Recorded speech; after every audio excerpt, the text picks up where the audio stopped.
예, 안녕하세요. 공동체은행 빙고에서 책임활동가로 일하고 있는 지음이라고 합니다. 서울 해방촌의 주거공동체 빈집에서부터 시작을 해서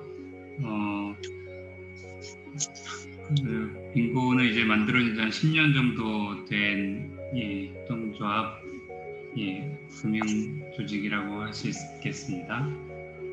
그리고 저는 처음부터 여러 가지 활동을 돌아가면서 해왔고요. 지금은 주로 이제 재정 담당하고 있는 실무를 맡고 있습니다.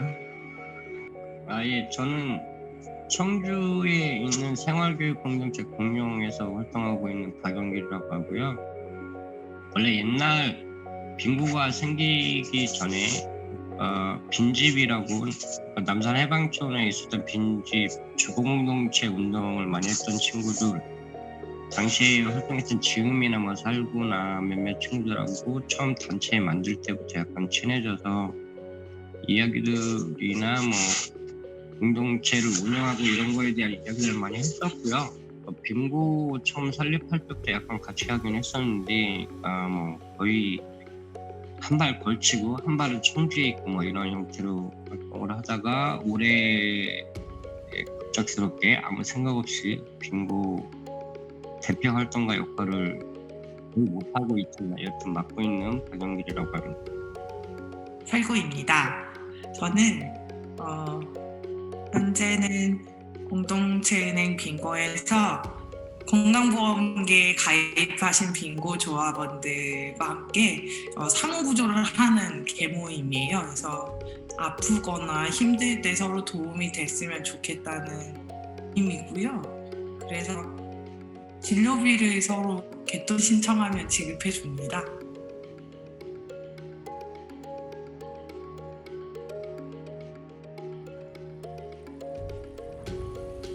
빙고는 저번에 반대하는 공동체들이 필요에 의해서 공동체들을 위한 이제 금융 조직인 거죠. 그래서 기본적으로는 공동체들이 만든 은행이고, 그래서 그런 공동체들이 여러 개가 있는 거예요. 그래서 어떻게 보면 처음에는 빈집이라는 이름의 주거 공동체들이었지만 지금은 이제 여러 지역에 다양한 형태의 공동체들이 함께 하고 있어요. 그래서 청주에도 공룡이 아주 오래된 공동체고, 다른 지역에서도 주거 공동체도 있고, 아니면 그냥 일을 같이 하는 공동체들도 있고, 카페나 뭐 사무 공간을 같이 활용하는 공동체들도 있고. 근데 이런 공동체들이 그 빙고의 취지에 동의를 해서, 그러니까 빙고의 반자본이라는 가치와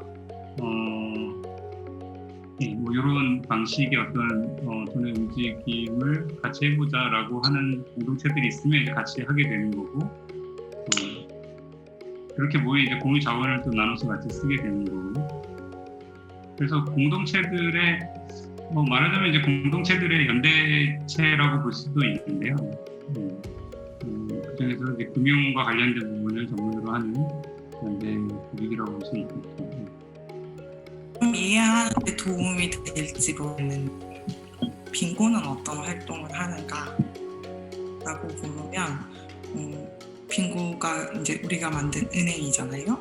은행이니까 사실은 은행 보통은 돈이 왔다 갔다 하죠. 보통의 은행. 그래서 빙고도 사실은 돈이 왔다 갔다 하는 게 주요 활동인데, 그래서 어떻게 보면 보통 단체나 조합들이 하는 운동, 액션에 비하면 사실 잘 드러나는 게 없을 것 같거든요. 제가 보기에. 그러니까 다른 모르는 사람들이 보면. 그런데 사실 빙고는 빙고에 같이 하고 있는 공동체들이 그 공동체가 하고 있는 다양한 활동들이 잘 될 수 있도록, 시작할 수 있도록 도움이 되는 어떤 물적 토대를 같이 만드는 게 빙고의 역할이고 활동인 것 같아요. 그러니까 참 어쨌든 기본적으로 시스템 자체는 은행이기 때문에 돈이 오고 가는 사이에 저는 보통 통해은행이 돈이 오가는 사이에 이율이나 효율 같은 자본주의의 가치들이 같이 돈에 붙어서 때처럼 껴가지고 이동을 한다라고 하면 적어도 빙고의 돈이 오고 간 사이에서는 다른 가치들이 때처럼 껴간다니까. 그것이 우리가 빙고가 의외로 문턱이 낮아서 뭔가 다 같은 색깔의 사람도 보이진 않는데, 그러니까 그 사람들 사이에서 돈이 오가면서 때처럼 빙고가 추구한 어떤 가치들이나 공동체를 고민하는 거나 뭐 한국 사회의 닫힌 문제들을 고민하는 어떤 자세, 이야기 방식들이 그 돈에 묻어서 이동한다고 보통 생각을 해요. 저는 어쨌건 빙고가 거래되는 돈 사이에 공동체란 무엇이고 한국 사회에서 운동이란 무엇이고 우리가 한국 사회가 갖고 있는 자본주의 문제에서 어떻게 벗어날지에 대한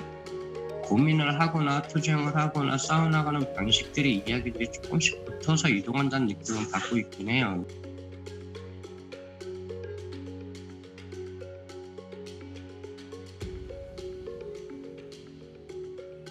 주변에도 그렇고 나도 그렇고 아플 때가 있는데 그 걱정을 하다 보면 두렵죠. 특히 이제 국민건강보험이라고 돼 있는 이 건강보험이 비교적 그래도 비용을 꽤 보장해 준다곤 하지만 사실 좀 큰 병에는 별로 대책도 없고 이제 자잘한 감기 아프고 이렇게 갈 때는 싸지만 오히려 좀 한 시술이 좀 더 많이 들어가야 되는 질병이랄지 이렇게 수술을 해야 된다든지 이렇게 가면 어쨌든 우리에게는 부담스러운 상황들이 발생하는 거죠. 그럴 때 그러면 나도 맨날 그 사이 광고 많이 나오잖아요. 온갖 곳에서 보험회사들 광고 실손보험, 치아보험, 암보험 이렇게 나오는데 그런 걸 그럼 나도 해야 하나, 그런 걸 하지 않으면 대책 없는 사람이 되는 건가, 이런 고민들이 있었죠.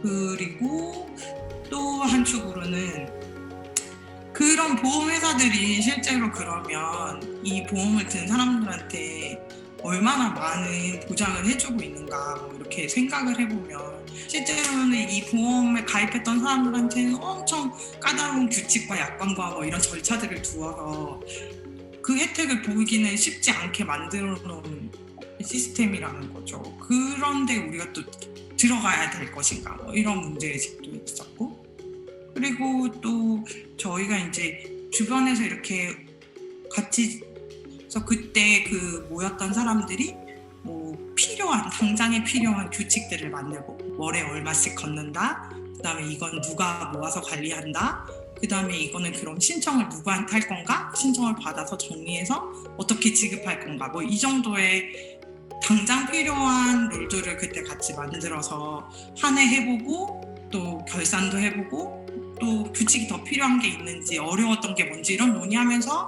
그 다음 해로 또 적용해보고 이런 식으로 온 게 지금 2020년에 6년째 하고 있는 거거든요. 근데 빙고의 어떤 공동체든 또는 이런 식의 모임이든 저는 좀 자기가 있는 자리에서 필요했던 것, 해보고 싶었던 것들에 대한 고민을 주변 사람들이랑 나누다가 이렇게 만들어지는 것 같아요. 그러다가 흐지부지 될 때도 있지만 이렇게 또 지속적으로 하고 있는 것 같아요.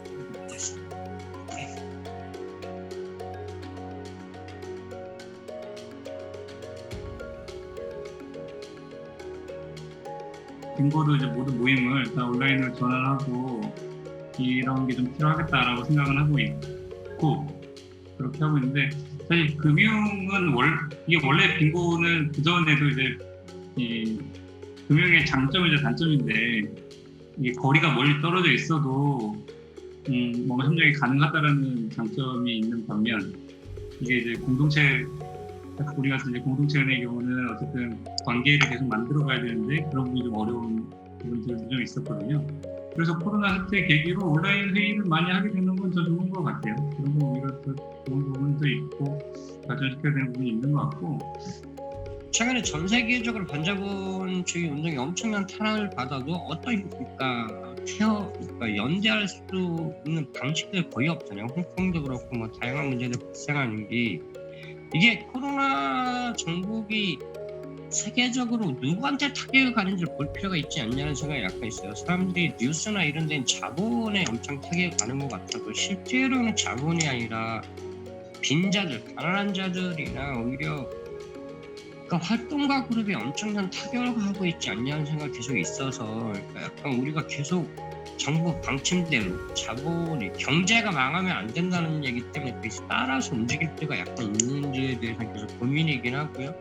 그래서 적어도 그쵸 빙고 따위가 뭘 한다고 세상이 변하진 않겠지만 우리도 이제 그러니까 조언을 만나는 활동이나 뭐 회의나 이런 걸 이제 본격적으로 원래 빙고가 하려고 했던 방식대로 사람들을 만나고 커뮤니티를 찾아가고 불편한 공동체끼리 서로 이렇게 얼굴을 좀 보게 만드는 방식대로 갈 필요가 약간 있지 않냐라는 생각이 있고요.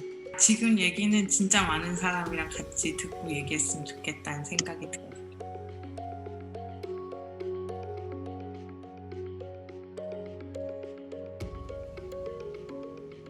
커먼즈 운동의 사전적 의미나 그러니까 발화하는 위치에서의 이렇게 정당성이 있다는 걸 인정을 하는데 한국 사회에서 커먼즈 운동이 어디에 서 있는지가 문제다. 그러니까 어디에 서 있고 그 서 있기 위해서 무엇을 벌였는지를 항상 봐야 될 필요가 있지 않냐는 생각이 약간 있고요. 그러니까 안타깝게도 실제로 한국 사회에서 커먼즈 운동은 사전적 의미로서의 유의미성이 던져진 것과 상관없이 적어도 한국 사회에서 가장 치열하게 논쟁이 붙는 몇 가지의 포인트를 버려버렸다. 그래서 마치 웰비잉 운동처럼 그러니까 있으면 문화센터를 만드는 개념처럼 실제로는 가장 핵심이 빠져버린 상태에서 그냥 수입되는 그 전에 다양한 운동을 불렀던 그 호칭에서 머무르는 것 이외에 사실상 없지 않냐라는 생각이 있어요. 커먼즈 운동이 한국의 가장 치열한 현장에 서 있는 건지 아니면 가장 편한 위치에 서 있는지를 볼 필요가 있는데 저는 여전히 의구심이 드는 건 커먼즈 운동 자체가 한국 사회에선 한마디로 공모사업처럼 가장 돈 받기 편한 위치에 서 있고 이것이 결국은 그러니까 자본의 논리에서 벗어나지 못할 거다라는 생각을 하고 있어요. 그래서 저의 운동이 비록 공유지 운동이나 아니면 커먼즈 운동을 표현될 수는 있겠지만 제 스스로 그런 이름으로 불리진 않겠다는 생각을 약간 하고 있고요. 저는 그렇다는 거고 빙고가 이 챙겨 활동가가 저는 공유지 운동의 의미를 잘 정리하기는 좀 힘들 것 같고요. 그런데 저도 개인적으로 뭐 공유지 읽기 모임 뭐 이런 걸 동네에서 같이 하고 있거든요. 그러니까 그런 말을 저도 최근에는 쓰고 있어요. 애매하지만 어쨌든 근데 빙고에 되게 다양한 사람들과 공동체와 그룹들이 있듯이 사실 지금 커먼스 운동, 뭐 공유지 운동이라고 불리우는 걸 하는 사람들도 되게 다양한 것 같아요. 그치만 제가 원하는 어떤 뭐 공유지 운동이랄지 내지는 그러한 거는 감각적으로 저한테는 약간 자본주의 세상을 어떻게 하면 좀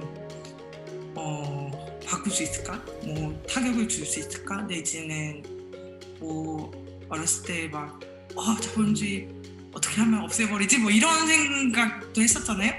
지금도 여전히 뭔가 공유하고 같이 공유제를 만들자 뭐 이런 얘기를 할 때는 사실 좀 지금의 자본주의 세상에서 와는 다른 어떤 방식, 어떤 룰들을 우리가 만들고 그래서 이쪽으로 좀 사람들이 더 많이 이렇게 자본주의 방식이 아니고 다른 걸 선택할 수 있는 그런 방식으로 바뀌었으면 좋겠다 이런 마음으로 하고 있어요. 그래서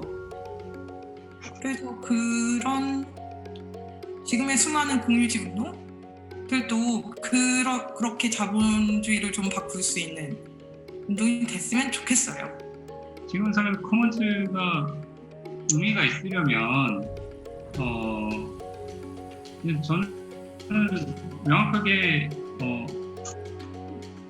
반자본, 반국가, 그리고 이것이 결합된 어떤 지점에 커먼즈가 있어야 의미가 있다고 생각을 해요. 그래서 이제 우리가 그 공유지를 우리가 공유지를 만드는데 그래서 우리가 너무 좋은 공간을 만드는데 그래서 자본이 있는 사람한테 자본도 좀 끌어오고 착한 자본가한테 자본도 좀 끌어오고 국가한테 그 지원도 좀 받아서 이렇게 해서 우리가 사는 어떤 좋은 공간을 좀 만들어보자. 아니면 여기서 우리 어떻게 잘 지내보자. 라는 식이라면 그걸 공유지라고 얘기한다라고 하면 같이 할 수 있는 게 그렇게 많지는 않다. 라고 생각이 들고요. 서울시도 그렇고 인천시도 그렇고 제주도도 그렇고 왜 커먼즈 운동을 띄우는지에 대해서 한번 볼 필요가 있다는 생각이 약간 있는 건가요? 이것이 결국은 얘기하면 이렇게 자본의 어떤 흐름을 대변하고 있다는 느낌이 계속 있는 거예요. 여기에 활동가들이 노력해서 만든 것들이 계속 이용당하고 있다는 느낌이 계속 있는 거예요. 커먼즈 운동을 얘기할 거면 커먼즈 운동이 갖고 있는 명암이나 이게 한국에서 어떤 위치에 있는지를 꼭 얘기할 필요는 약간 있지 않냐라는 생각이 약간 있어요.